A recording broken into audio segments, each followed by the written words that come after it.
The country called Nonamia. From All the Way to Fairyland Fairy Stories by Evelyn Sharp. The country called Nonamia. Ever so long ago, in the wonderful country of Nonamia, there lived an absent-minded magician. It is not usual, of course, for a magician to be absent-minded, but then, if it were usual, it would not have happened in Nonamia. Nobody knew very much about this particular magician, for he lived in his castle in the air, and it is not easy to visit anyone who lives in the air. He did not want to be visited, however. Visitors always meant conversation, and he could not endure conversation. This, by the way, was not surprising, for he was so absent-minded that he always forgot the end of his sentence before he was halfway through the beginning of it. And as for his visitors' remarks, well, if he had had any visitors, he would never have heard their remarks at all. So when some one did call on him one day, and that was when he had been living in his castle in the air for 777 years, and had almost forgotten who he was and why he was there, the magician was so astonished that he could not think of anything to say. "How did you get here?" he asked at last, for even an absent-minded magician cannot remain altogether silent when he looks out of his castle in the air and sees a princess in a gold and silver frock, with a bright little crown on her head, floating about on a soft white cloud. "Well, I just came, that's all," answered the princess, with a particularly friendly smile. "You see, I have never been able to find my own castle in the air, so when the West Wind told me about yours, I asked him to blow me here. May I come in and see what it is like?" "Certainly not," said the magician hastily. "It is not like anything, and even if it were, I should not let you come in. Don't you know that if you were to enter another person's castle in the air, it would vanish away like a puff of smoke?" "Oh dear," sighed the princess, "I did so want to know what a real castle in the air was like. I wonder if yours is at all like mine?" "Tell me about yours," said the magician. "I may be able to help you find it." Of course, he only said this in order to prevent her from coming inside his own castle.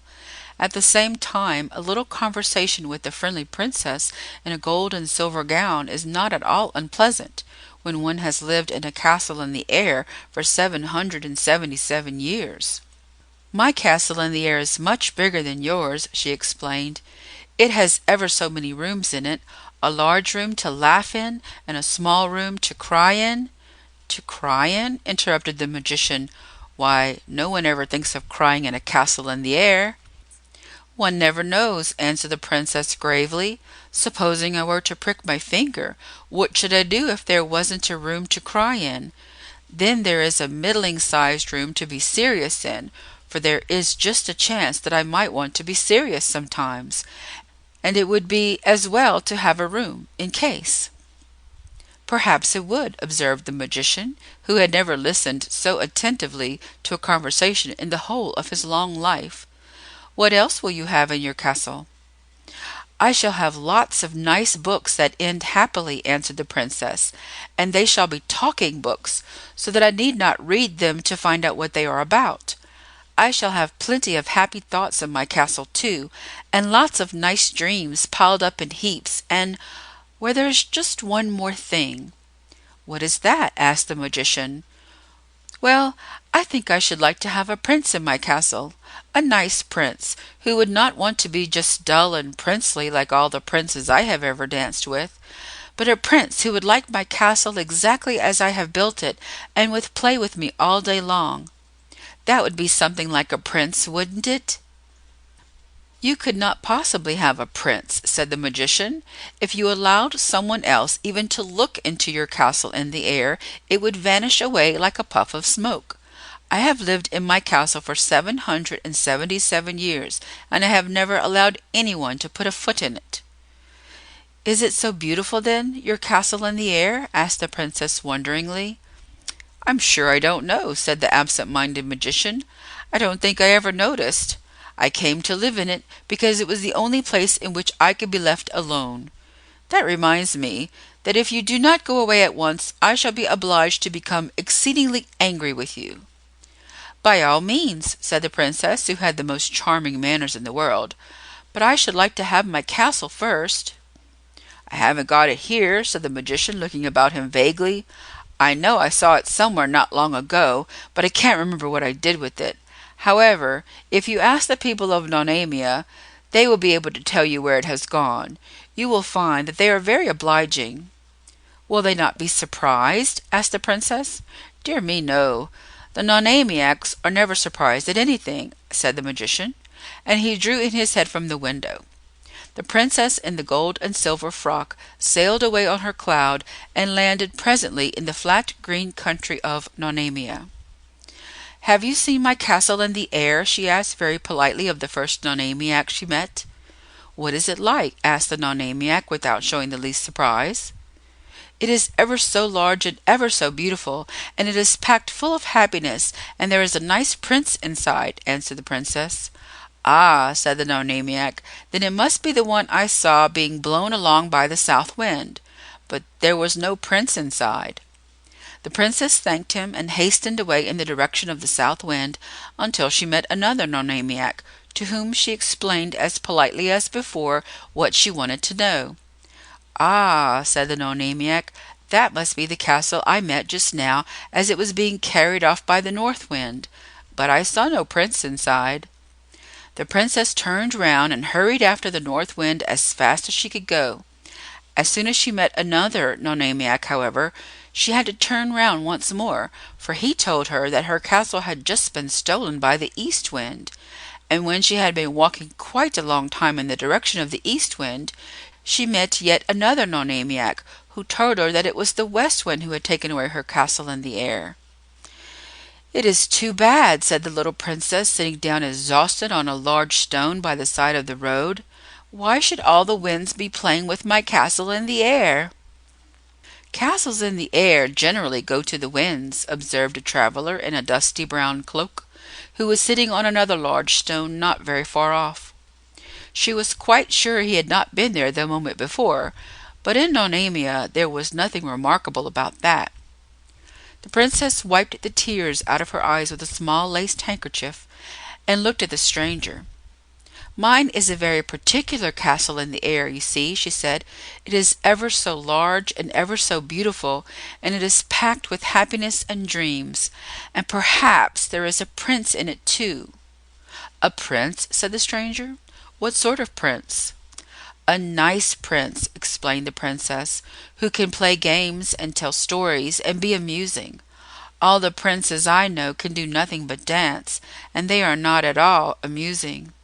I am afraid, though," she added, sighing, "that I am going to have my castle without a prince after all." "Would it do," asked the traveler in the dusty brown cloak, "if you were to have a prince without a castle?" "Oh, no," answered the Princess decidedly. "If you knew how beautiful my castle in the air is, you would not even ask such a stupid question." Then she again took up her small lace handkerchief, and she brushed the dust from her gold and silver gown, and polished up her bright little gold crown, and made herself as neat and dainty as a princess should be. For in Nonamia one never knows what may happen next, and it is just as well to be prepared. And in fact, no sooner was she quite tidy than the west wind came hurrying along with her castle in the air, and the Princess gave a shout of joy and sprang inside it, and the west wind blew and blew and blew until the castle that was packed full of happiness and the little Princess in the gold and silver gown were both completely out of sight. The traveler looked after them and felt a little forlorn. Then he picked up his stick and walked on until he came to the magician's castle. This may seem a little surprising, as he had no wings of any kind, and the magician's castle was in the air, but it must be remembered that it all happened in Nonamia. "Dear, dear, here's another of them," grumbled the magician when he looked out of his window and saw the stranger standing below. After being alone for 777 years, it was a little exhausting to have two visitors on the same day. Besides, a traveler in a dusty brown cloak is not at all the same thing as a dainty princess in a gold and silver gown. "Good day," said the stranger. Are you the magician who has given a castle in the air to a princess in gold and silver frock with a bright little crown on her head?" "Very likely, but I cannot say for certain," said the absent-minded magician. "I believe there was something of the kind, now you come to mention it, but I couldn't tell you what it was. However, I don't mean to give away any more castles in the air, so the sooner you leave me alone the better." "I don't want a castle in the air," laughed the stranger. "People who spend their lives in building real houses never have time to build castles in the air. I want to find the princess, not the castle." "That you will never do as long as she is happy in it," said the magician. "People who live in castles in the air are never to be found, unless they have grown tired of living in them." "Oh," chuckled the stranger. "Are you tired of living in yours, then?" The absent-minded magician tried to determine whether he should be angry or not when the stranger said this, but by the time he had made up his mind to be angry, he had forgotten what there was to be angry about, and while he was thinking about it, the man in the dusty brown cloak walked away and left him.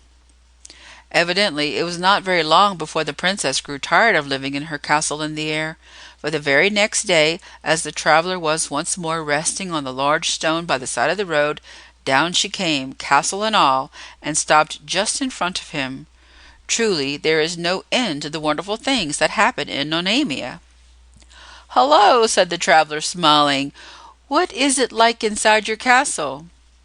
"It is not half so nice as I expected to find it," said the princess, popping her head out of the top window. "You see, there is no one to play with, and even if your castle is the most beautiful castle in the world, it is always dull when there is no one to play with, isn't it?" "I don't know," answered the stranger. "I have never had anyone to play with. What else is wrong with your castle?" "Well," continued the princess, "it is all very well to have a castle that is packed with happiness, but when it is packed so tight that you cannot get it out without someone to help you, it is not much good, is it?" "I don't know," answered the stranger. "My happiness has never been packed so tight as all that. Have you anything else to complain of?" "A great many things," said the princess. "It is all that stupid magician's fault. When I said a small room to cry in, I didn't really mean a room to cry in, did I? But every way I turn there is always the room to cry in, staring me in the face. I am sure there is something seriously wrong with my castle in the air." "No doubt about it," said the traveler, "and it is clearly the magician's fault." "When you came to live in your castle in the air," continued the princess, plaintively, "did you find that it was very different from the one you had built?" The traveler in the dusty brown cloak burst out laughing. "I have no time to build castles in the air," he said. "I build real houses for other people to live in, people who would, perhaps, have no houses at all if I did not build them. That is more important than building castles in the air for oneself." "What are your real houses like?" asked the princess. "They are strong," answered the stranger proudly. "All the four winds joined together could not blow them down. No one has ever built such strong houses as mine." "Are they beautiful too?" asked the princess. "I have no time to look after that," answered the stranger. "I build more houses than anyone else in the world, and still there are people who are waiting for houses to live in. I must build as fast as I can, day after day, year after year." "Then why are you not building houses now?" asked the princess. The great builder looked sorrowful. "There is something wrong about my real houses, too," he confessed. "The people who live in them are never quite contented, and I have come away to think out a new plan by myself, so that the next houses I build shall be the most wonderful houses in the world." The princess leaned her chin on her hand and looked quite thoughtful for a moment or two. "May I come and help you to build real houses for a change?" she said presently. "I am dreadfully tired of building castles in the air that do not turn out properly, though of course that was principally the magician's fault. Still, if you were to show me the way, I might be able to build something real that would turn out properly, and that would be ever so much more amusing." "It is not at all amusing," said the traveler, shaking his head. "You would soon grow tired of it. Besides, you would have no prince to play with." "I don't think I want a prince to play with," said the charming princess in the gold and silver frock. "He might turn out to be as dull as my castle in the air, especially if the magician had anything to do with it. I would much sooner come and help you to build real houses." The traveler in the dusty brown cloak still shook his head. "Little ladies in gold and silver gowns can only build castles in the air," he said. "Do the people who live in your houses never build castles in the air?" asked the princess. "I never thought of asking them," answered the great builder. "I have been too much occupied in building their real houses." "Then let us go and ask them now," said the princess, and she came down from her castle in the air and stepped once more onto the dusty road and held out her little white hand to the traveler. Her castle in the air vanished like a puff of smoke the moment she stepped out of it. "What would be the use of that?" asked the traveler, smiling. He took the little white hand, however, for no one could have refused that much to such a very charming princess. "Why," said the princess in the gold and silver frock, "then we could make their real houses just like their castles in the air, and only think how packed with happiness they would be." The traveler looked at her in amazement.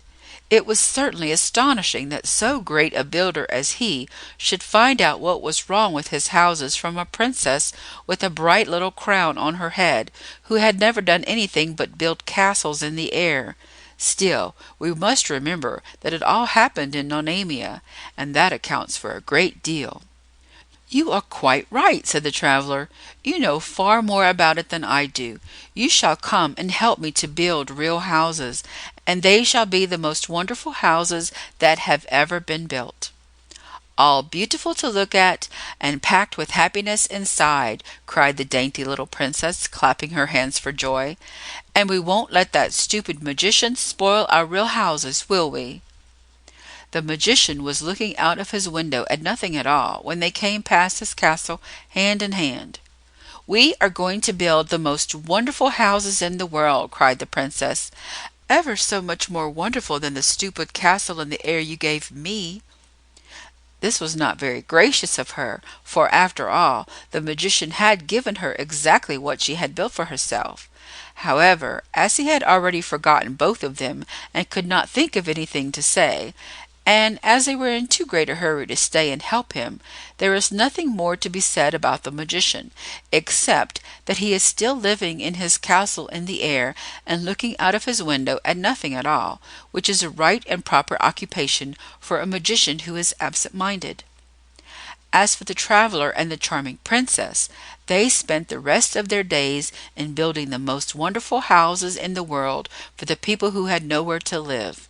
And as for the people who had nowhere to live, it was only natural that they should all find their way to the country called Nonamia, where a little lady in a gold and silver gown taught them to build a castle in the air, and a great builder in a dusty brown cloak made it into a real house that was packed with happiness. It is a little difficult to believe that this is all true, but then it must be remembered that it all happened in Nonamia ever so long ago. End of The Country Called Nonamia by Evelyn Sharp.